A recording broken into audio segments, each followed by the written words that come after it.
Hello everyone, this is Andrew. Welcome to Keen on America. On July 4th, 2026, America will be 250 years old. An anniversary that will, no doubt, be greeted with a mixture of celebration, contemplation, and resignation. In Keen on America, Andrew talks not just about the American past and present, but also speculates on its future. What, Andrew asks, will be the 21st century fate of this now venerable American republic? Hello everybody, it's Thursday, October the 9th, 2025.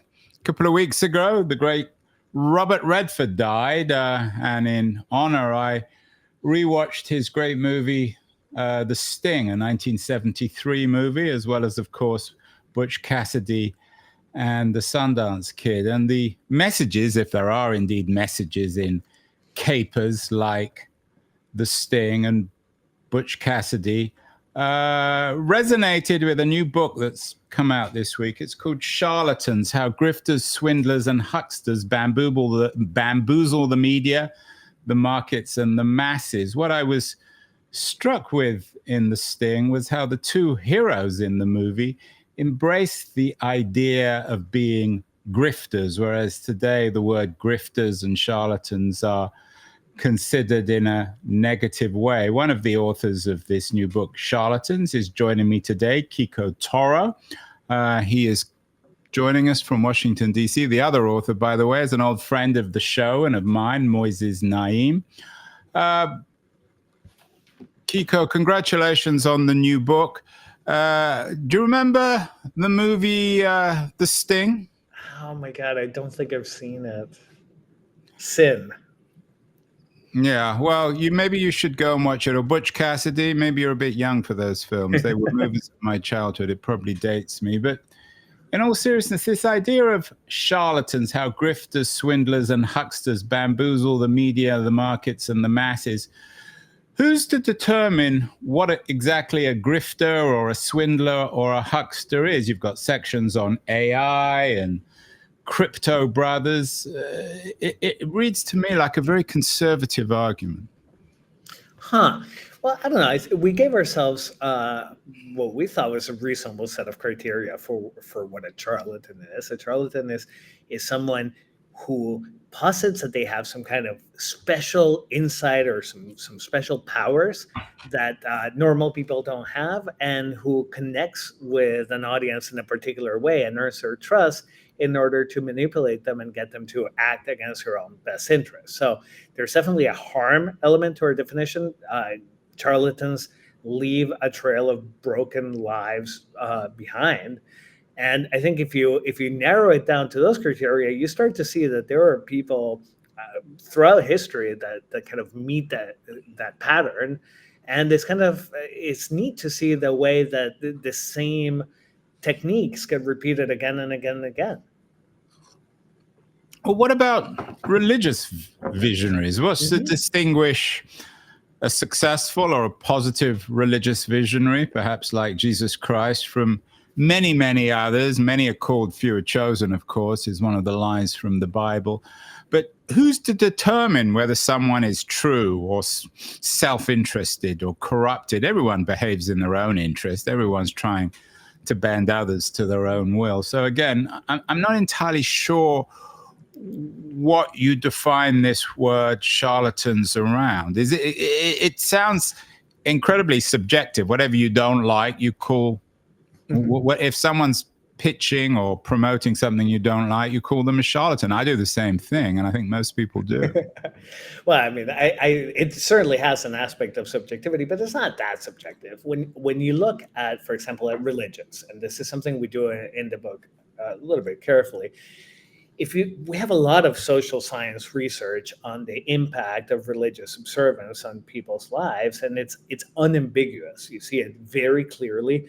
People who are religiously observant, who go to mass or service every Sunday or to synagogue or to a prayer meeting if you're a Muslim, They're healthier, physically healthier. They are in better psychological health. They have better connections to their communities. They live better, more fulfilled lives than people who are not religiously observant. So to me, that's relatively straightforward. If you don't see this element of harm, then it's hard to call people a charlatan. And we see it in the book. There's one case in the book we can talk about of someone who looked like a charlatan to us, and then when we look more closely at her story and the people who followed her, we couldn't identify anyone whose lives she had really negatively impacted, and so we kind of have to come back at the end of that story and say, well, it's not what we're into, but she's not a charlatan.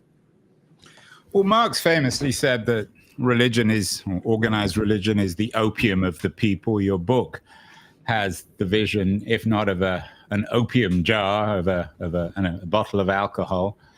I'm always very suspicious. I mean, there's an element, perhaps even of charlatan, when someone says the social science data always tells you whatever you want to hear.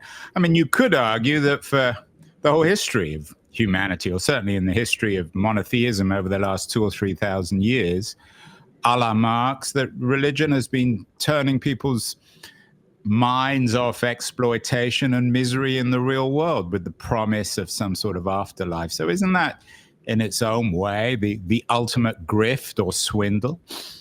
I mean, that just takes us down a really nihilistic path that we absolutely reject. I mean, yes, there is some social science research that doesn't pan out. Well, take the social science Quico out of it, because I'm not sure how helpful social science can be. It's very helpful, because this is a series of findings that has been replicated many times across many different study designs dealing with different religions. It's not like one study, one showed. So I do think it's a different thing. I am not trying to figure out who ultimately has the truth about the world. That is well beyond my pay grade. But what I can tell you is that you know a charlatan because they convince you to act in ways that go against your own self-interest, and they destroy lives. And that is, I don't think that's subjective at all. In each of the charlatan cases that we go through, I can show you people who lost their bodily autonomy, their life savings, their families. You can really see a string of broken lives, and mainstream religion doesn't do that. So you have a section in the book, a chapter entitled Mega Churches and Megabucks, Turning God into Mammon. Are you suggesting that the evangelical movement, for example, particularly in the US, is a model for your arguments in charlatans? Well, I'm not saying that about the evangelical movement as a whole, but we are talking about the prosperity gospel as a subset of charlatan-y churches, which is not just in the US, by the way. The biggest case in that chapter is actually about Brazil, about Edir Macedo, who runs probably the scammiest and most successful evangelical charlatan scam in the world, and has tens of millions of followers in 124 countries worldwide, many of whom are passionately devoted to him, even though that he's destroyed countless lives. So when you get serious about understanding the way charlatans harm the people into whose lives that they burrow into, I don't actually think it's that ambiguous. So why would anyone follow? Why would millions of people follow a religious leader in Brazil or elsewhere, an evangelical figure who does them such overt harm? That's the interesting nub of the question that we set out to answer in the book. In the book, one thing we try to do, we don't limit it to any one category of charlatans. We have all kinds, because what charlatans do is they connect with a certain set of values or ideas that are really foundational to you, to who you are as a human being, and that feel like your bottom line commitments. So I think all normal people really have some ideas, or some values, or some convictions that they're not really willing to question too closely because they feel so foundational. And what charlatans do in different ways is they connect with some set of values that some group of people really puts at the center of their personality, and then they earn your trust on the basis of that, and then they just burrow deeper and deeper into your life, and they use the trust that they've built by agreeing with you to manipulate you. So the heart of all this is trust, or at least a kind of corrupted trust. Is that fair? That's exactly right. So how do you build up trust in that way? Is it by mesmerizing people? Is it a form of magic, intoxication? No. It's kind of embarrassingly straightforward, really. All the charlatans, we look at 25 charlatans across geographies all over the world and at different points in time, and they all do the same thing, which is they find that one set of beliefs and they just champion them passionately and persuasively and with a kind of charisma and convert zeal, because they know that there is some subset of people in the audience that will really resonate with, and that they know that when you hear your own most passionate commitments championed in that way, it completely disarms your critical thinking abilities, and people just lower the bar of inhibition for who they'll trust when they hear somebody telling them the thing that they most want to be true. So I was around in the 90s, Quico. In fact, I was an internet startup entrepreneur. And we were told back then, everyone was saying, people like you, conservatives, oh, the internet's just another grift. Don't give them your money. They're going to take advantage of you. And of course, many people lost money, especially in the great crash of 2000. But the internet has survived. So doesn't all innovation require a degree of charlatans? I mean, you might think of great digital visionaries like Steve Jobs. He talked about something called a reality distortion field. Without Jobs, we never would have had the iPhone or smartphones. Right. So he acknowledged that that there was some degree of requirement to be a charlatan, at least in the first place. I wouldn't put it that way. What he realized is that there is enormous power to connecting with those like deep down beliefs. Not everyone who connects with your deepest beliefs is trying to manipulate you and take advantage of you. Only a subset of people are. The problem is that for you, when you're from your point of belief, it's very difficult to differentiate the two. And it's easier to think you're following a Steve Jobs when in fact you're following a Sam Bankman-Fried. Sorry, when you're following a who?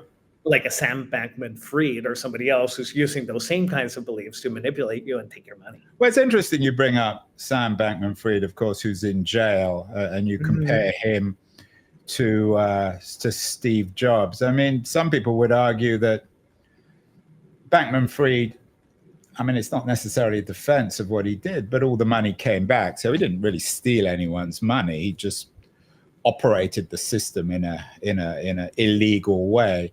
How would you position Sam Altman in that arc between someone like Steve Jobs and Sam Bankman-Fried? You have a section in the book on something called the dawn of the AI grift. Isn't Sam Altman, for better or worse, the ultimate AI grifter?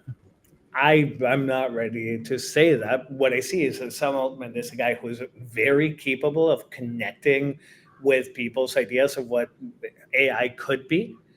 But again, I am always going to go back to that question of harm. So show me whose life has Sam Altman destroyed? Like where is the actual harm? You have to hold these people to a harm metric, because otherwise you're not talking about charlatans, you're just talking about leaders.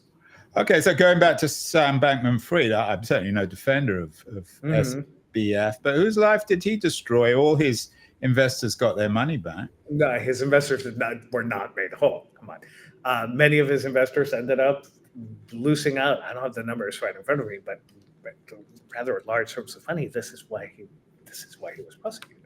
No, it isn't. It's because he used their money for stuff that he wasn't supposed to, but they did get their money back. So I'm guessing that Bernie Madoff would be the ultimate charlatan, wouldn't he?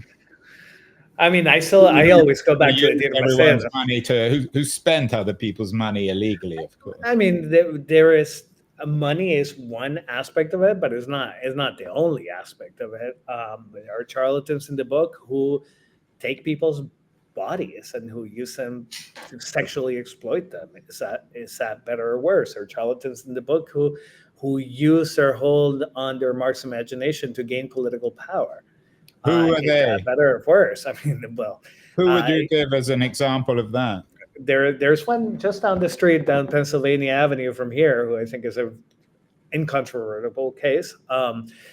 but not just Trump. I mean, there are Silvio Berlusconi, to me, was clearly a charlatan, and we write about him in the book, the way he manipulated Italians' idea of what their country could be and could become, to give himself political power and to extort money out of the Italian judicial system and position.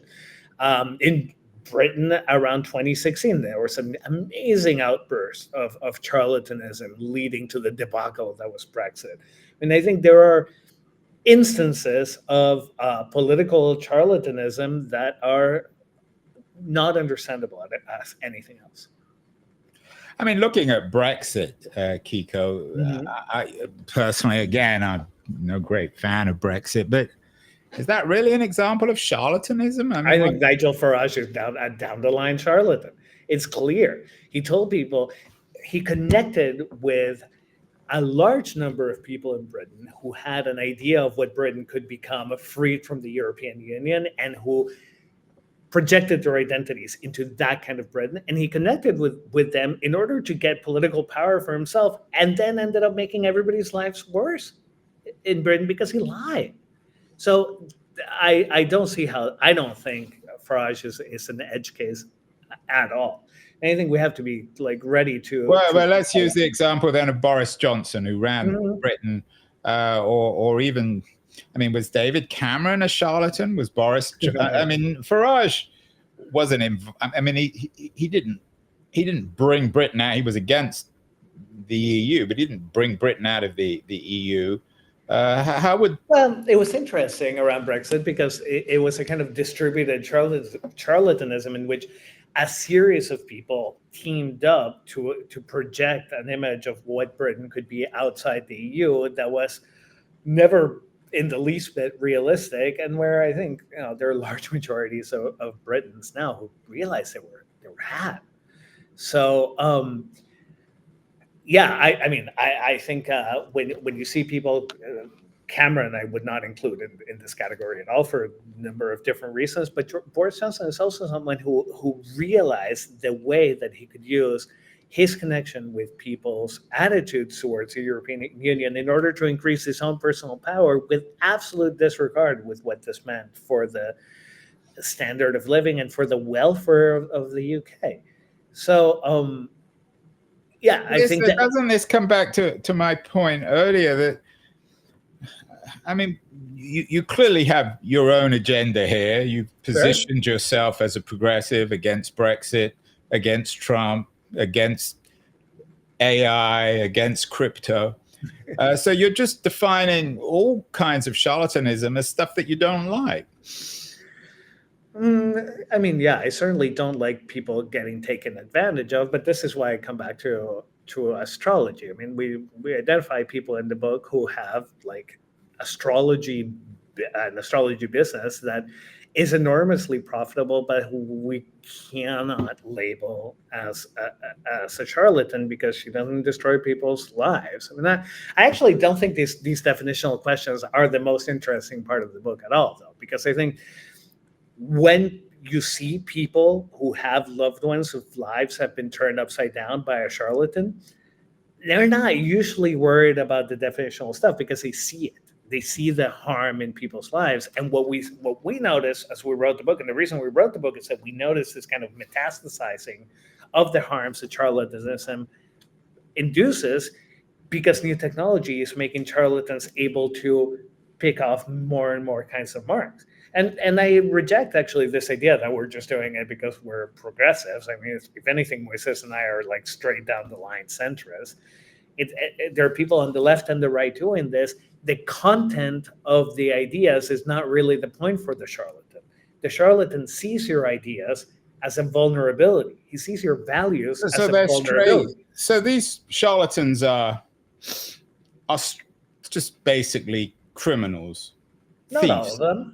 Many of them end up becoming thieves, but their motivations are more varied than that. So many of them are interested in money, others are interested in sex. It's money, sex, and power. It's a triad, right? Although, isn't that true of most humans generally? Yeah, I think so. The legal ones. So what's the difference then between a Sam Bankman-Fried, who you write about in the book, and a Bernie Madoff? Are they basically the same? I mean, Bernie Madoff is a straight criminal. Yeah. Look, it's difficult because we are not psychologists and we can't diagnose somebody at a distance. Nobody can do that. But it's very clear that when you look at the psychological makeup of the people in the book, you see like commonalities. You see often an absence of remorse or regret, an inability to see the victims of the grifts as like real people. Okay. You see a tendency towards manipulativeness. You see a reckless behavior or like excessive risk taking. You see many of the characteristics of antisocial personality disorder, what we used to call psychopathy. And often you see dark triad symptoms that combine Machiavellianism, narcissism with antisocial personality disorder. So one thing we come back to again and again in the book is that the victims are normal people. The abnormal people are not the victims; they're the charlatans. But coming back to somebody like Sam Sam Altman, the CEO of OpenAI, it's hard to tell what's going to happen with the global economy. But it's quite conceivable that his innovations, his ambitions, some people might say his craziness, will bring the entire global economy down around AI, which is for real. So in your section, your fifth chapter, Born Digital, Dawn of the AI Grift, who are the AI grifters? Are they people like Altman, or are they just plain thieves using AI to steal people's money? They're closer to the plain thieves using AI to steal people's money or to get people into their beds as it happens. So what we're really looking there in that chapter is that at grifts that start as online marketing campaigns. So groups that didn't really exist offline and began existing through the process of identifying marks through an algorithm.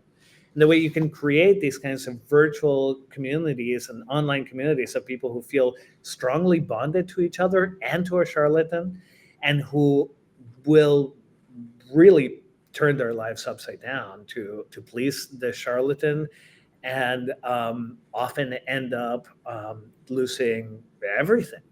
So what we thought was interesting about it is that in that chapter, we're looking at people who are either in a suicidal crisis, who are typing things into their search engine like, how do I kill myself?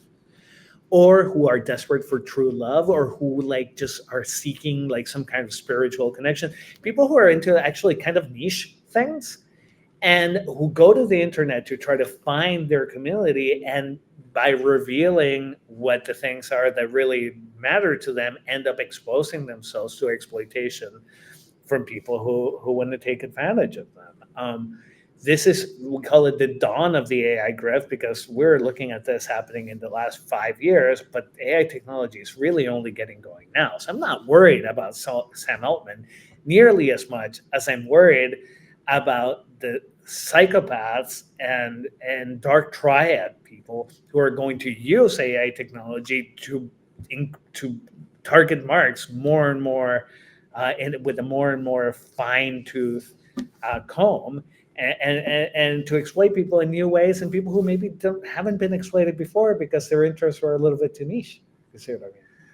Yeah, as I said, your book comes with this image of a bottle of alcohol. It's snake oil. It's snake oil. Well, snake oil, but and reading your book and thinking about what you're saying now, it reminds me in some ways of the prohibitionists. I mean, would you have suggested, Quico, that the people who made alcohol, people who manufactured whiskey, or even wine or beer in the late 19th century, their business was, in a sense, in exploitation. People who were miserable drank bottles of wine or gin or other substances. Same could be said of the tobacco industry. So at what point do we become responsible? I mean, I take your point about the AI grift, but aren't we all responsible for knowing what we're doing in the same way as we're responsible for controlling our drinking? Prohibition didn't work out. It created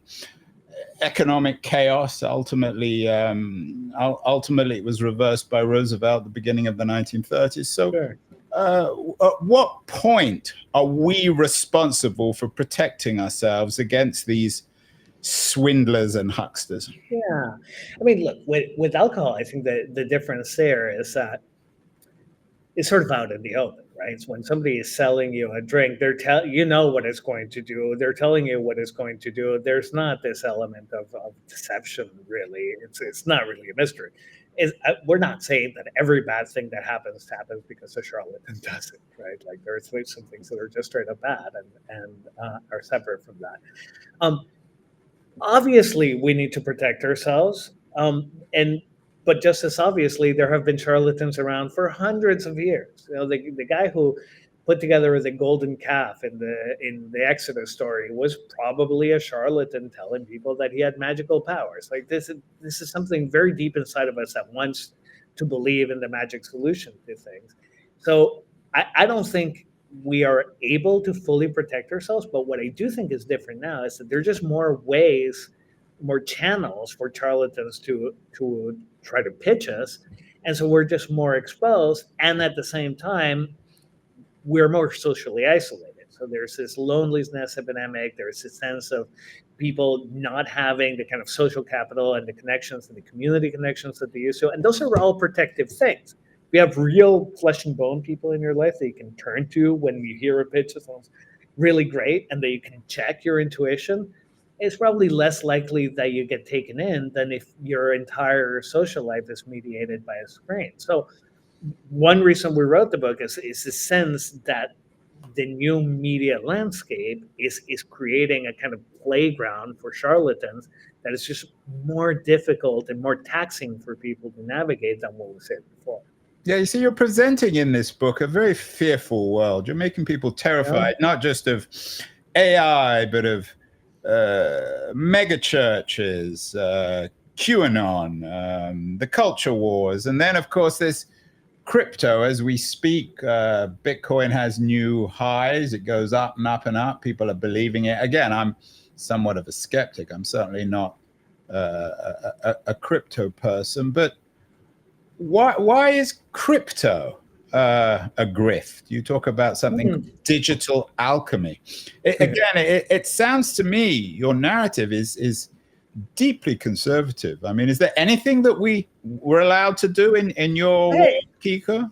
Hey, 5 minutes ago we were like very progressive. So progressive, but I would connect progressive. I mean, I think many American progressives are deeply conservative in the sense that they're clinging to some maybe nostalgia or certainty and against all kinds of change. I mean, what are we allowed to do? We can't drink. We can't go online and talk to an agent. We can't do AI. We can't do crypto.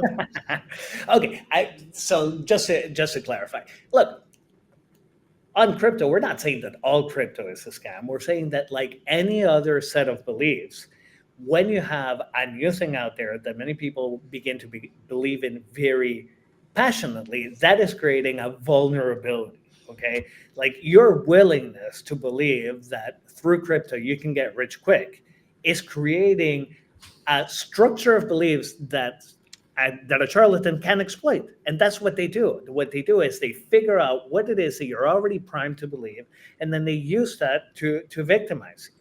So we're not saying not to be religious. We're not even saying not to use crypto. We're not saying not to use any of these things. We're saying that in all of these areas of human activity, your passionate belief in that area opens you up to attack. And that if you're in the 21st century, figuring out where those vulnerabilities are and how unscrupulous people are going to use them to try to take advantage of you is becoming a survival skill. 200 years ago, you could go your entire life never meeting a charlatan, or maybe meeting one guy selling snake oil out of the top of a soapbox somewhere. That's not the world we live in anymore. Whatever it is that you're very committed to, almost certainly somebody right now is scheming to figure out how to manipulate you on the basis of that belief. And if you're not aware of it, you're a sitting duck.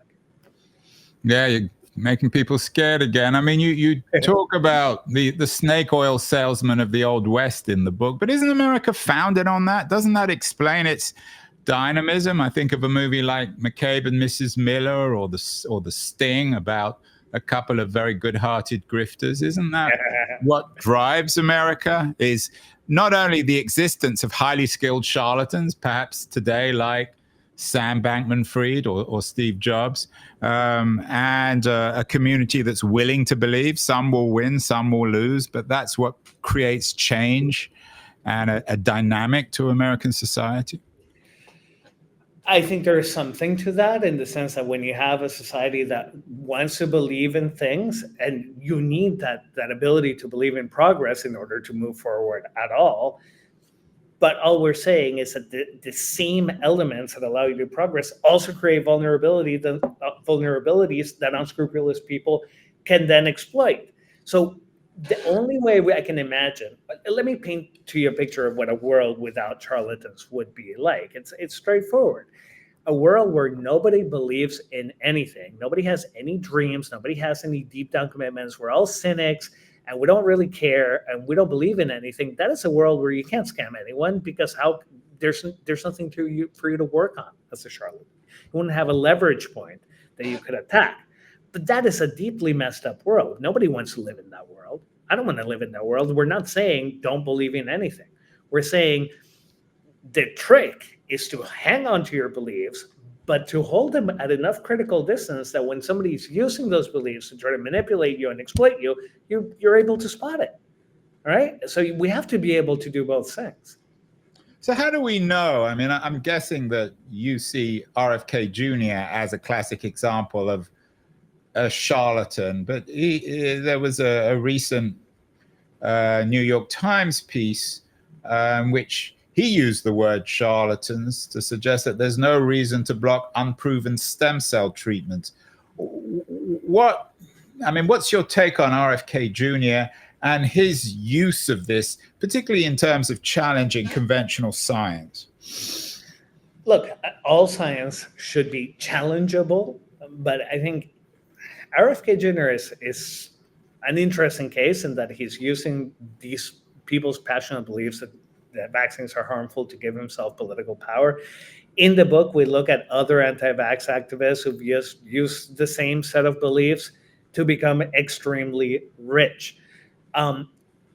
What I do think is clear is that to the extent you don't encourage people to get vaccinated, people will get sick and die because they were not vaccinated.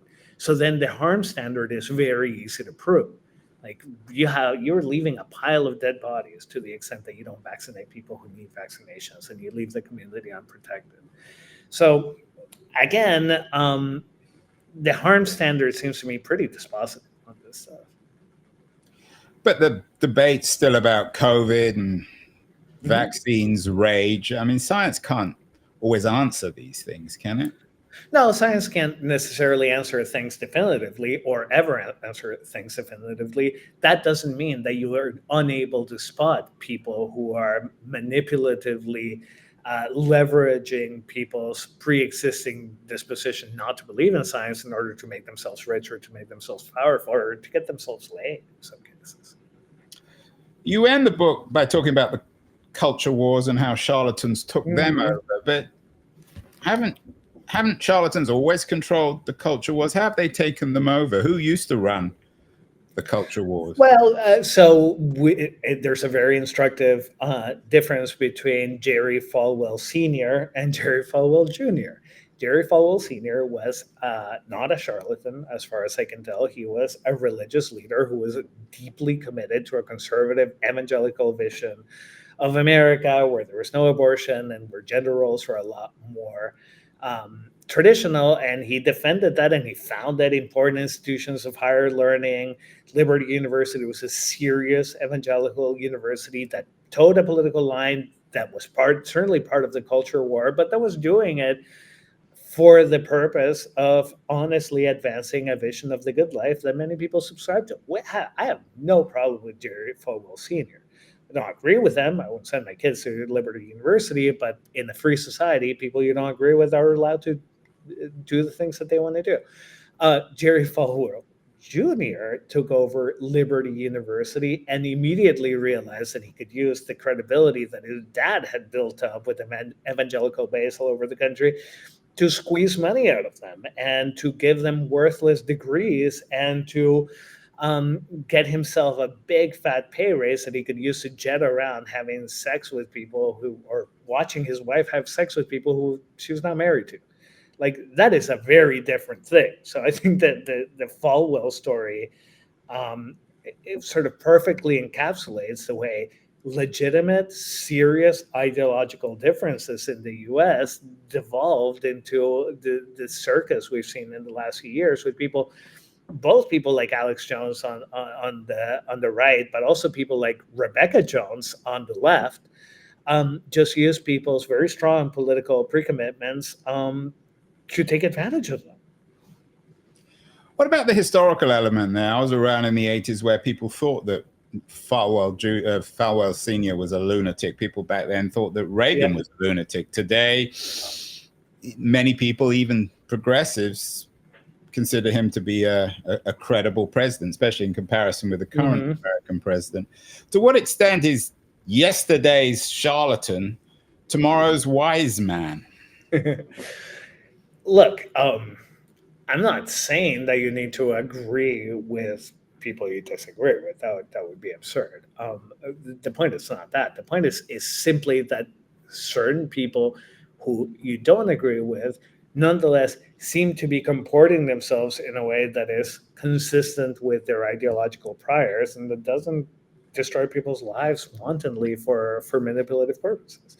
So, look, 30 years from now, are we going to look back on Joseph Mercola or Dr. Oz as a great visionary? I strongly doubt it, because their record of destroying people's lives will be there to be scrutinized. Let's end on the environment. Your day job is at the Anthropocene Institute. You're very much involved on that front. When it comes to the environment, bamboozling the media, the markets, and the masses, isn't that more the business of big oil? Or in your mind, is it grifters, swindlers, and hucksters who are destroying the planet?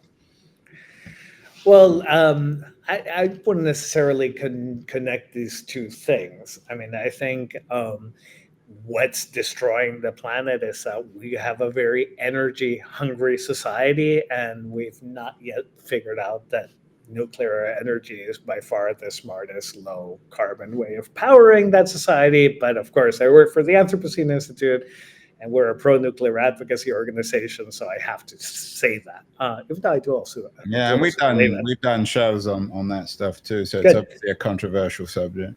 Yeah, what I do think, I mean, from our point of view, the issue is more on people who want to sell this magical future of where weather-dependent renewable energy, like wind and solar, can solve the entire problem. We don't think that's realistic at all. We think there's an aspect of magical thinking there. I wouldn't call these people necessarily charlatans, in that I think they're more self-deluded. Bill McKibben was on the show. I think and he has a book out specifically on that. Are you suggesting that he may not be a charlatan, but he's selling a kind of snake oil? He's just wrong. He's not a charlatan. He's just wrong. He's not destroying anybody's lives. There are problems in the world that are caused by charlatans, and this delusion that solar power is enough is one of them. But when it comes to, I mean, you focused in your book with Moises on religion, technology, politics. For the environment, it's more complicated, in other words. I think so. Yeah. So finally, what should people do when there are, at least according to you and Moises, all these grifters and swindlers and hucksters out there who are bamboozling the media, the markets, and the masses? What should people do? Stop buying stocks and stock? Should they switch the internet off? Should they sell all their Bitcoin? What advice would you give people? I wouldn't go that far on those things. I think there are two basic things that you can do. The first one is try to make sure you have a community of human beings that you interact with, flesh and bone, face to face, and that you're not mediating your whole social life on the screen, because screen dependence and screen think makes us really vulnerable, and social isolation is clearly a risk factor for victimization. So that's the first thing. And the second thing, which is really easy to say but very hard to do, is just to realize that your deepest commitments, the things that, like, if they're not true, the world doesn't make any sense to you, they actually double as your biggest vulnerabilities. Because when there's a value or a belief in your life that you're not willing to question, somebody can come in and use that against you. It's a really uncomfortable thought for most people, because we really want these things to be true. And we can hang on to those beliefs. We should, we must. It's the thing that makes us human. But if you hang on to those beliefs acritically and not realizing the way they can be used against you, you're really setting yourself up for trouble. Well, that's where we began with the sting. Some people might argue that being human means being a grifter or a swindler. Do you have any swindlers or grifters, Quico, that you admire, that you would enjoy, that we should celebrate, or are they all bad? No. And I've been thinking about this question a lot, but in the book, part of what it meant to write this book is to really get up close and personal with the devastation that these people cause in other people's lives. And this temptation to romanticize them or to celebrate them, I think, is really misguided. We need to defend ourselves. These people threaten us, and we need to defend ourselves against it, and we need to defend our loved ones against this. Because I bet a bunch of people listening to us right now have people in their lives who are being exploited as we speak. And the last thing we need to do is go making excuses for people like this. So you're not going to buy any Florida land off me, Quico, are you? Sorry. Well, Quico Toro, the co-author of a really interesting new book, controversial as always, co-authored with Moises Naim, Charlatans, How Grifters, Swindlers, and Hucksters Bamboozle the Media, the Markets, and the Masses. I think it'll be one of the big hits of the fall in 2025. Congratulations, Quico. And I'm going to have to think of something else to sell you. You'll have to come back on the show. Thank you so much. Thanks so much.